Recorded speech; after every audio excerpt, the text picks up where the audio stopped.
Before you begin, remove the access panel, the front bezel, the drives cage, the fan duct, and the heatsink. Removal. Press down to release the CPU load lever from its retention tab and pull it back. Lift the load plate off the socket. Identify pin 1 on the socket by the mark on the corner of the socket stencil. Carefully remove the CPU from the socket. Place the CPU in an anti-static bag.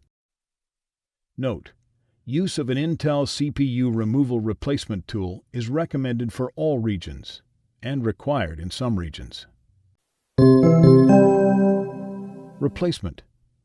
To replace the CPU, first identify the pin 1 position on the microprocessor by noting the yellow mark on the corner of the chip assembly.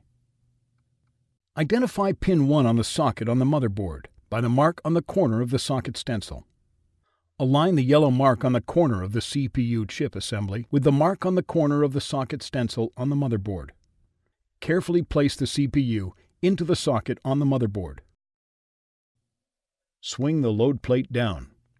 Lock the load lever under its retaining tab to secure the microprocessor in place.